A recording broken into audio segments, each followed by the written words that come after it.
نحمده ونصلي على رسوله الكريم اما بعد فاعوذ بالله من الشیطان الرجیم بسم اللہ الرحمن الرحیم۔ سامعین محترم، رمضان المبارک کا دوسرا عشرہ ختم ہونے کو ہے، تیسرا عشرہ شروع ہونے والا ہے، اور آپ جیسا کہ جانتے ہیں کہ یہ جو تیسرا عشرہ ہے یہ مشہور ہے شب قدر کے لیے بھی اور اعتکاف بیٹھنے والوں کے لیے بھی۔ اس میں خاص عبادت ہے جس کا تعلق رمضان ہی کے ساتھ ہے اور وہ آخری عشرے کے ساتھ ہے۔ جیسے تراویح کا تعلق رمضان کے ساتھ خاص ہے، اسی طرح اعتکاف سنت اعتکاف کا تعلق بھی رمضان ہی کے ساتھ خاص ہے۔ تو اس لیے دوستو، رمضان المبارک میں اعتکاف بیٹھنے کی بھی جو ہے نا ترتیب ہمیں بنانی چاہیے اور کوشش کرنی چاہیے۔ ساتھی پوچھتے ہیں کہ اعتکاف بیٹھنے کی فضیلت کیا ہے؟ سب سے بڑی فضیلت تو کسی بھی کام کی یہ ہے کہ اس کام کی نسبت آپ صلی اللہ علیہ وسلم کے ساتھ ہے۔ کوئی بھی کام ہے جب آپ اس کی فضیلت کو دیکھتے ہیں تو صرف اتنا ہی کافی ہے اس کی فضیلت کے لیے کہ اس کام کی نسبت براہ راست آپ صلی اللہ علیہ وسلم کے ساتھ ہے۔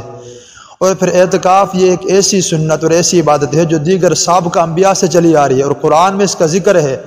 اللہ رب العزت نے اپنے خلیل ابراہیم علیہ السلام اور ان کے بیٹے حضرت اسماعیل علیہ السلام کو فرمایا، جو انہوں نے بیت اللہ کی تعمیر کر لی، کہ اس بیت اللہ کو میرے گھر کو پاک رکھے طواف کرنے والوں کے لیے اور اعتکاف کرنے والوں کے لیے۔ تو میرے دوستو، یہ سابقہ انبیاء کی بھی عبادت ہے یہ۔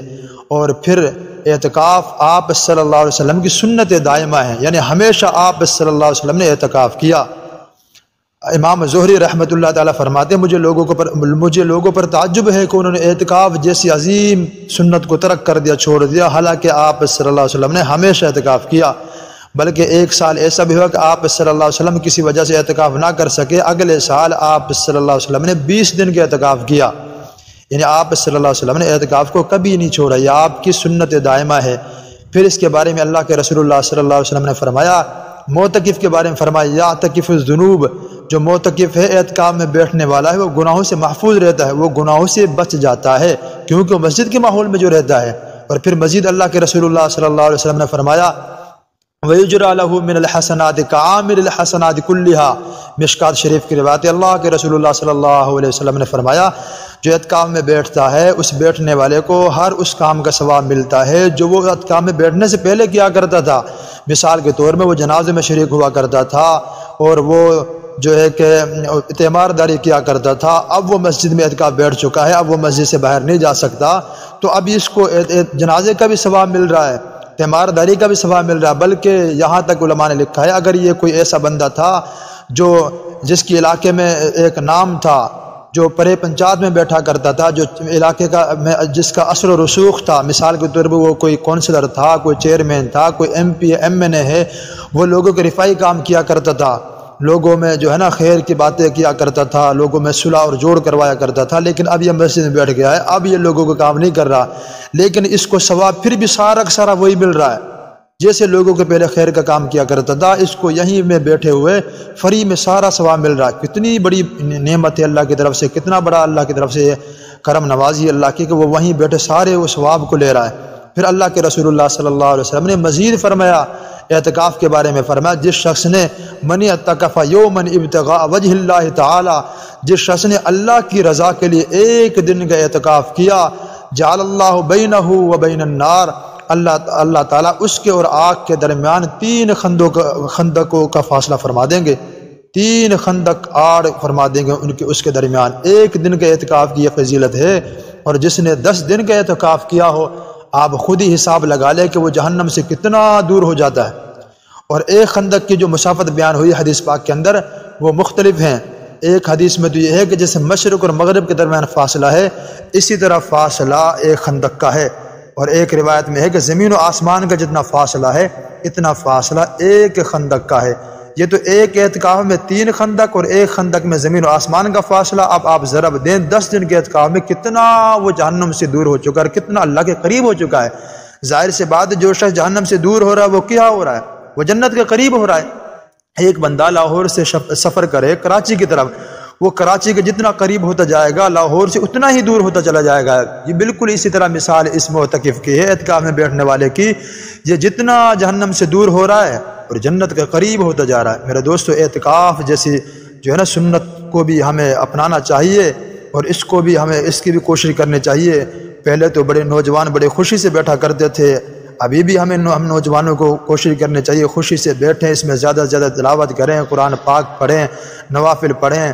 اعتکاف بیٹھنے والے کو بہت سے فضائل حاصل ہیں کہ اسے باجماعت نماز ملتی ہے، اور آپ کو پتہ ہے رمضان کی ایک نماز جو آپ پڑھتے ہیں 70 نمازوں کے برابر اسے ثواب پا رہا ہے۔ وہ اگر جماعت سے پڑھ رہا ہے تو پھر ظاہر سی بات ہے ایک جماعت کا جو ثواب ہے عام رمضان کے علاوہ جو اس کا ثواب ہے 27 نمازوں کا ثواب بھی ملتا ہے۔ تو میرے دوستو یہ اعتکاف کی فضیلت کے بارے میں کچھ باتیں تھی، اور بہت سی باتیں اور بھی اس میں ہیں، ہمارے پاس وقت مختصر ہوتا ہے۔ دوسری بات آپ یہ سمجھیں کہ اعتکاف کن چیزوں سے اعتکاف ٹوٹ جاتا ہے۔ اس کے لیے موٹی سی بات آپ اپنے ذہن میں رکھیں کہ طبعی چیز نہ ہو، اور طبعی چیز اور شرعی عذر کے بغیر، طبعی عذر اور شرعی عذر کے بغیر اگر آپ مسجد سے باہر چلے جاتے ہیں اعتکاف بیٹھنے والا، اس کا اعتکاف ٹوٹ جائے گا۔ طبعی عذر سے مراد یہ ہے کہ تب انسان کا دیکھیں پیشاب پخانا یہ طبعی چیز ہے، اللہ کی طرف سے فطرتاً یہ ہے، انسان کو تقاضا آتا ہے، یہ طبعی چیز ہے، اس کے لیے جائے گا، اس کا اعتکاف نہیں ٹوٹے گا۔ شرعی عذر غسل کے لیے چلا جائے، مثال کے طور پہ اس پہ غسل واجب ہو چکا ہے، ناپاک ہو چکا ہے، حالت جنابت میں غسل کے لیے جائے گا، اس کا اعتکاف نہیں ٹوٹے گا۔ اذان کے لیے جائے گا مسجد سے باہر، اس کا اعتکاف نہیں ٹوٹے گا۔ اسی طرح جمعے کی نماز ادا کرنے کے لیے جائے گا، اس کا اعتکاف نہیں ٹوٹے گا۔ آپ موٹی سی بات ذہن میں رکھ لیں، طبعی عذر کے لیے، طبعی کام کے لیے یا شرعی کام ہو، ان کے لیے اگر کوئی شخص مسجد سے باہر جائے تو اس کا اعتکاف نہیں ٹوٹے گا۔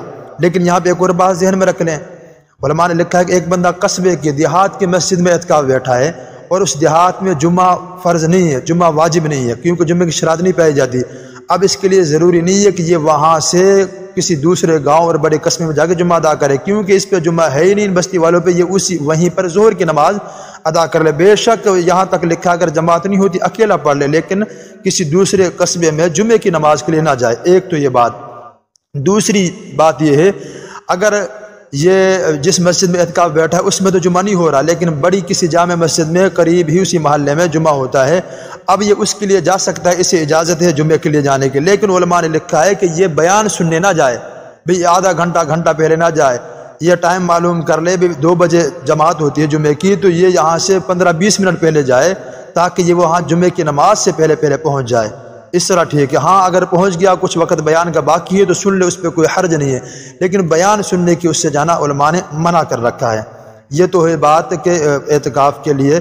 دوسری بات آپ یہ سمجھیں کن چیزوں سے اعتکاف ٹوٹ جاتا ہے، وہ اس میں بھی آپ موٹی سی بات آپ سمجھ لیں کہ شرعی عذر کے بغیر اور طبعی عذر کے بغیر آپ مسجد سے باہر نکلیں گے، آپ کا اعتکاف ٹوٹ جائے گا۔ نمبر 2، کسی نے روزہ توڑ دیا تب بھی اعتکاف ٹوٹ جائے گا، یا روزہ نہیں رکھا تب بھی اعتکاف ٹوٹ جائے گا، کیونکہ روزے کے اعتکاف کے لیے شرط ہے کہ روزہ بھی ہو، اگر کسی نے روزہ نہیں رکھا اس کا اعتکاف نہیں ہوگا۔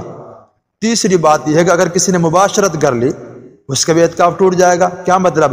ظاہر سی بات ہے عورت تو مسجد میں نہیں آئے گی نا، لیکن اس کی گھر والی بیٹھی ہوئی تھی اعتکاف میں، اور وہاں اس نے اپنی بیوی سے مباشرت کر لی، اب اس عورت کا اعتکاف ٹوٹ جائے گا۔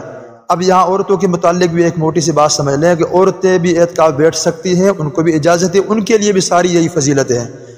اور عورت کس طرح بیٹھے گی؟ عورت اپنے گھر میں ایک جگہ متعین کر لے، بھئی یہ اس کے اعتکاف کی جگہ ہے، وہ منزلہ مسجد کی ہو جائے گی، گھر کی مسجد ہو جائے گی، اب اس سے وہ باہر بغیر ضرورت کے نہیں نکل سکتی، اگر 1 منٹ کے لیے بھی نکلے اس کا اعتکاف ٹوٹ جائے گا۔ ہاں مجبوری ہے کھانا پکانا کو، اگر کوئی ایسا کام ہے تو وہیں بیٹھ کے پکا سکتی ہے، مدد کر سکتی ہے، معاون بن سکتی ہے اپنے گھریلو خواتین کی، لیکن اس سے باہر نکل کے نہیں جا سکتی، وہ جگہ اس کے اعتکاف کی ہے۔ نمبر 1 ہم نے کہا کہ اعتکاف ٹوٹنے کے لیے کسی ضرورت کے بغیر، شرعی ضرورت بھی نہیں تھی، طبعی ضرورت بھی نہیں تھی، باہر نکل گیا چاہے 1 منٹ کے لیے نکلا، اعتکاف ٹوٹ جائے گا۔ نمبر 2 روزہ توڑ دیا، یا روزہ نہیں تھا، اعتکاف ٹوٹ جائے گا۔ نمبر 3 بیوی سے مباشرت کر لی، بیوی کا اعتکاف ٹوٹ جائے گا۔ نمبر 4 عورت کو حیض اور نفاس آ گیا تو اس کا بھی اعتکاف ٹوٹ جائے گا۔ نمبر 5 کوئی شخص عورت یا مرد بغیر مطلب کسی عذر کے لیے باہر نکلا، مثال کے طور پہ وہ پیشاب پخانے کے لیے گیا، تقاضے کے لیے گیا، یا وہ وضو کے لیے گیا، یا وہ اور اس طرح کسی کام کے لیے وہ گیا جو ضرورت تھی جس کی شریعت نے اجازت دی ہے، لیکن اس سے زائد جتنی دیر اس کو کام کرنا چاہیے تھا اس سے اگر تھوڑا سا بھی وقت اس نے زیادہ لگا لیا تب بھی اس کا اعتکاف ٹوٹ جائے گا۔ یہاں بھی ایک موٹی سی بات سمجھ لے، معتکف حضرات باتھ روم میں جاتے ہیں پیشاب پخانے کے لیے، اگر وہاں پہلے سے اس میں کوئی ہے انتظار کر سکتا ہے، جائز ہے، کوئی ایسا مسئلہ نہیں، کیونکہ اس کی شریعت طبی ضرورت ہے۔ ہاں نہانے کی اجازت نہیں ہے وہاں پر، جو ضروری نہانا ہے غسل وہ تو کر سکتا ہے، اس کے علاوہ جو ٹھنڈک کے لیے گرمی کے لیے جو نہانا ہے وہ منع ہے، اس سے اعتکاف ٹوٹ جائے گا۔ ہاں اس کی جواز کی صورت علماء نے یہ لکھی ہے کہ یہ غسل یہ پخانے کے لیے جائے، اپنے پیشاب تقاضے کے لیے جائے، وہیں پر جلدی سے 2-4 لوٹے اپنے اوپر بہا لے، پھر تو ٹھیک ہے، لیکن اس کے علاوہ اگر خالصتاً نہانے کے لیے گیا بغیر ضرورت کے صرف ٹھنڈک حاصل کرنے کے لیے تو اس کا اعتکاف ٹوٹ جائے گا۔ یہ کچھ موٹی موٹی سی باتیں تھیں، پھر بھی اس کے علاوہ بہت سے مسائل ہیں، اپنے مقامی علماء کرام سے مفتن کرام سے رہنمائی حاصل کرتے رہیں۔ اللہ سے دعا اللہ ہمیں عمل کرنے کی توفیق نصیب فرمائے۔ وآخر دعوانا الحمدللہ رب العالمین۔